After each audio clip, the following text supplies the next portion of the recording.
नागरी सत्कार सोहळ्याचा शुभारंभ करावा. सर्व आयोजकांच्या वतीने स्वागत आणि जिल्ह्यामधून आलेल्या सर्वांचं स्वागत सुस्वागत. आज या ठिकाणी देशाच्या सर्वोच्च सभागृहामध्ये ज्याने आपल्या कर्तृत्वानं नेतृत्वानं महाराष्ट्राच्या राजकारणामध्ये एक आपली ओळख वेगळी ओळख ज्याने निर्माण केली. एक शासन प्रशासन व्यवस्थेतला कर्मचारी मंत्र्याचा दर्जा आमदार आणि महाराष्ट्र देशाच्या सर्वोच्च सभागृहामध्ये ज्यांनी आपल्या कर्तृत्वानं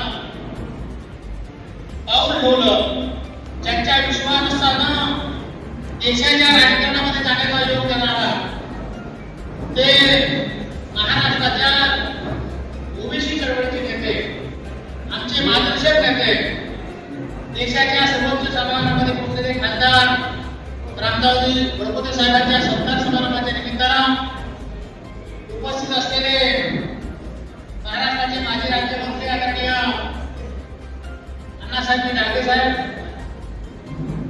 ज्यांनी या राज्यामध्ये ओबीसीचा आवाज म्हणून आपल्या सर्वांची प्रतिनिधित्व भूमिका या ठिकाणी रस्त्यावरती मांडतायत, संसदीय भाषेमध्ये बोलतायत आणि आपल्या सर्वांची बाजू खंबीरपणे या राज्यामध्ये मांडून आपलं सर्वच नेतृत्व करतायत ते प्राध्यापक लक्ष्मणजी हाके सर.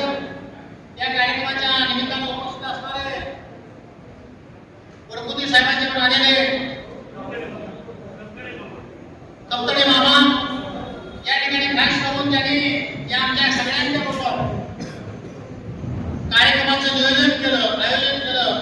ते आमचे मार्गदर्शक आदरणीय गुरु बापू, आमचे ओबीसीचे जिल्हाध्यक्ष आदरणीय गुरु साहेब, आमचे ओबीसीचे राज्याचे सहकारी आदरणीय संजय बाबू विभुदे, ज्यांनी या ठिकाणी खंबीरपणे या ठिकाणी कार्यक्रमाचं संयोजन करण्यामध्ये मदत केली, ते आदरणीय हायकॉर्ट इंग्रजी, आदरणीय विष्णू माने साहेब, आदरणीय समितासाहेब बनते, आदरणीय प्रशांत कुमार साहेब, आमचे ज्येष्ठ सहकारी आमचे आदरणीय बाळासाहेब गुरव साहेब, या ठिकाणी प्राध्यापक प्राचार्य आदरणीय चोपडे साहेब, या कार्यक्रमाच्या निमित्तानं उपस्थित असणारे अकरामजी मासा, उपस्थित माजी महापौर आदरणीय सर, या ठिकाणी उपस्थित असणारे आमचे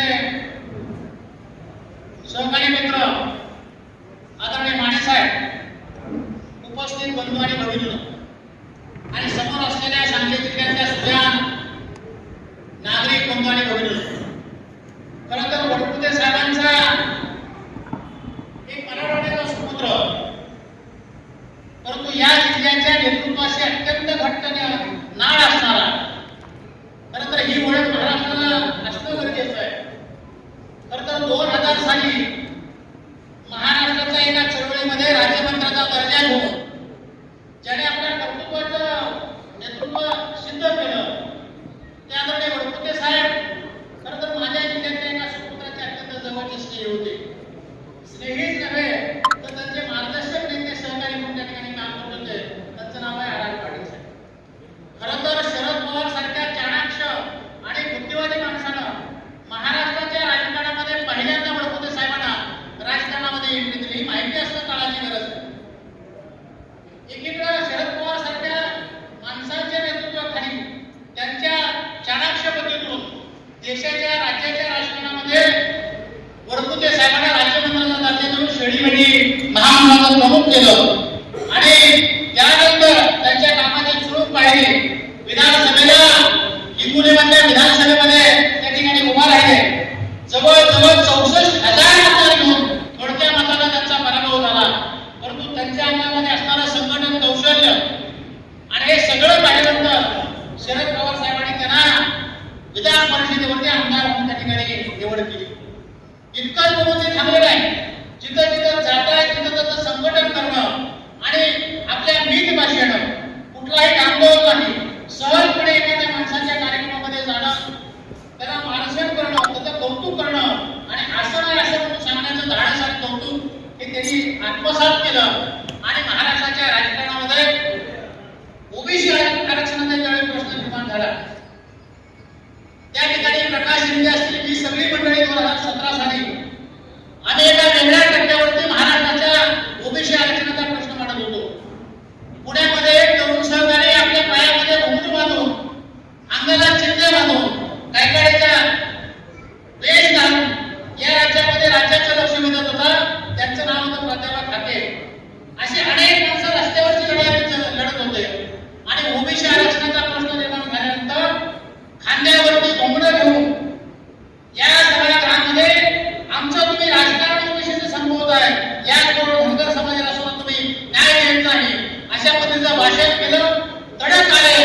विधानसभेचे इलेक्शन लागले होती आणि करता करता आपल्या आमदारपदाचा राजीनामा देऊन विधानसभेमध्ये ज्याने आपलं बंड केलं, ते बंड करणारे आता ते वळकुते साहेब हे महाराष्ट्राला लवकर समजले आणि त्या ठिकाणी त्यांच्या राजकारणाची चूक समजली. आम्हाला वाटलं राजीनामा देतात शांत बसताय. वळकुते साहेबांनी पुन्हा एकदा या ठिकाणी राज्याचा माणूसा घेतला, महाराष्ट्राच्या कानाकोपऱ्यात गेले आणि त्यांनी ठरवलं आज या राज्याचे मुख्यमंत्री देवेंद्र फडणवीस साहेब चाणक्यपणे ओबीसीच्या आरक्षणामध्ये काय वेगळी भूमिका घेत आहेत, त्यांना वेगळं स्वतंत्र आरक्षण देण्याची भूमिका मांडतायत आणि अशा काळामध्ये त्यांच्याशी चर्चा झाली आणि त्यांनी ठरवलं मी जरी राजीनामा दिला असला तर मी भारतीय जनता पार्टीमध्ये राहू. इथं पक्षीय अधिवेश खूप कार्यक्रम आहे, तरी परंतु त्यांच्या कर्तृत्वाची झलक आपल्याला माहिती असली पाहिजे. कारण मराठवाड्याचा जो सुपुत्र आहे, पश्चिम महाराष्ट्रामध्ये त्यांचा सन्मान होतोय आणि ही गोष्ट आपल्या सगळ्यांना सांगावी म्हणून त्यांच्या या ठिकाणी प्रस्तावनामध्ये या ठिकाणी केलं. खरं तर वळकुते साहेबांनी अनेक या ठिकाणी आम्ही लढा उभे केले. त्या लढ्यामध्ये मान्य वडीलवर साहेबांच्या नेतृत्वाखाली ओबीसीचा लढा उभा राहिला. प्राध्यापक लक्ष्मण हाकेसारखा एक नौका चेहरा, परंतु ज्याने महाराष्ट्रामध्ये अभ्यासपूर्ण मांडणी करून त्याने आपल्या सगळ्यांच्या भूमिका मांडण्यासाठी त्यावेळी लढे उभा केले आणि आम्ही महाराष्ट्रामध्ये ओबीसीची भूमिका मांडण्यासाठी काय लढावे केले. खरं तर भारतीय जनता पार्टीबद्दल आमच्या वेगळ्या भूमिका होत्या आणि त्यावेळी अशा वेळी या राज्याचे नेतृत्व करणारे आदरणीय विजयजी वडेट्टीवार साहेब आणि आक्रमक भूमिका घेऊन महाराष्ट्रामध्ये काय लढावे घेण्याचं आयोजन केलं. आम्हाला वाटतं आमचे सगळे संघटने युवती बापू असतील, आम्ही असू, महाराष्ट्रातल्या अनेक संघटनेचे प्रमुख आम्ही त्या ठिकाणी भेटलो आणि वळकुते साहेबांना सांगितलं की या भूमिकेमध्ये तुम्हाला सहभागी व्हावं लागेल. खरं तर पक्षीय अभिनय बाजूला ठेवून आमचा थोडासा रोष होता, तरी परंतु वळकुते साहेबांनी भूमिका घेतली. मी ज्या भूमिकेसाठी या ठिकाणी कार्यरत आहोत त्या ठिकाणी जयशिवभाऊ शेंडगे यांच्या अनुमोदन त्यांचंही स्वागत आहे.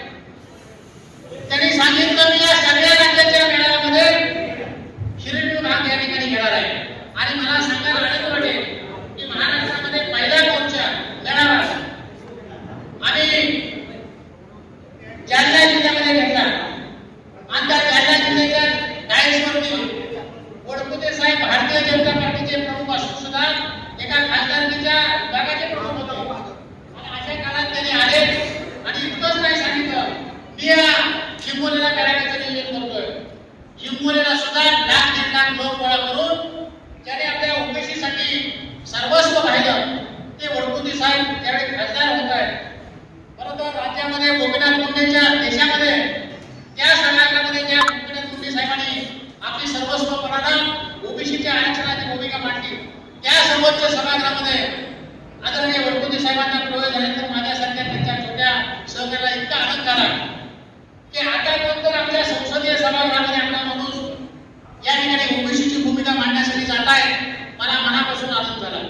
खरं तर हिंगोली आणि परभणीचे संयुक्तपणे या दोन्हीच्या जिल्ह्याचं नेतृत्व करणारे त्यांच्या जिल्ह्यामध्ये त्यांचे आमदार त्या ठिकाणी वेगळ्या पद्धतीची भूमिका घेत होते, परंतु त्यांनी मुंडकळे सारख्या एक मराठा समाजाचा चेहरा, कारण सगळ्या पक्षाने ठरवलं की राजकारण आपल्याला माहिती असलं पाहिजे. त्या ठिकाणी मोरकोटे साहेबांच्या हे जे सिनेट होते त्यांना, परंतु त्यांनी सांगितलं वळकुते साहेब तुम्हाला थांबायला शर्त लागतं, त्या ठिकाणी मी मोरकोटे साहेबांना उमेदवारी देतोय.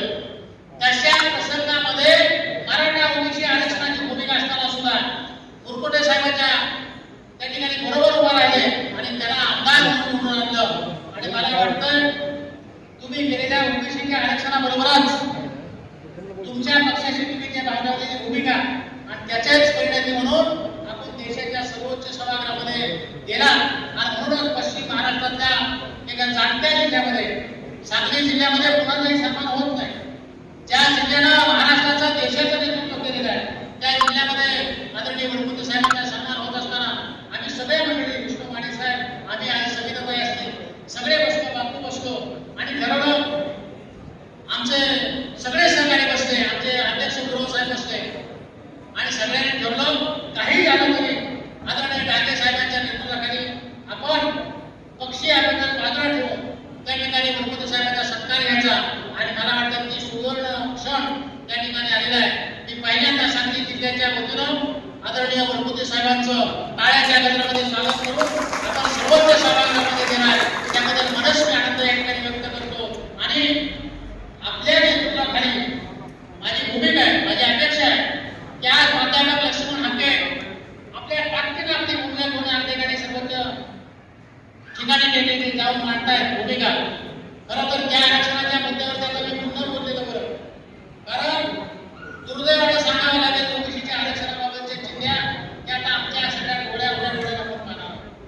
ज्या आरक्षणासाठी डॉक्टर बाबासाहेब आंबेडकरांसारखा एक जाणता नेता आपल्या नेतृत्वाला मिळाला आणि दुर्दैवानं आपल्या साक्षीनं ओबीसीच्या आरक्षणाच्या चिंध्या होत असताना आपली भूमिका प्राध्यापक लक्ष्मण हाके मांडतायत. खरं तर या दोघांच्या उपस्थितीमध्ये प्रमुख उपस्थितीमध्ये अण्णादादा साहेबांच्या नेतृत्वाखाली वरपुते साहेबांचा सन्मान होत असताना मला मनस्वी आनंद होत आहे की पुन्हा एकदा आदरणीय वरपुते साहेबांनी त्यांच्या आलेल्या टीमचं सांगली जिल्ह्याच्या ओबीसीचा प्रमुख म्हणून या ठिकाणी आपलं स्वागत करतो.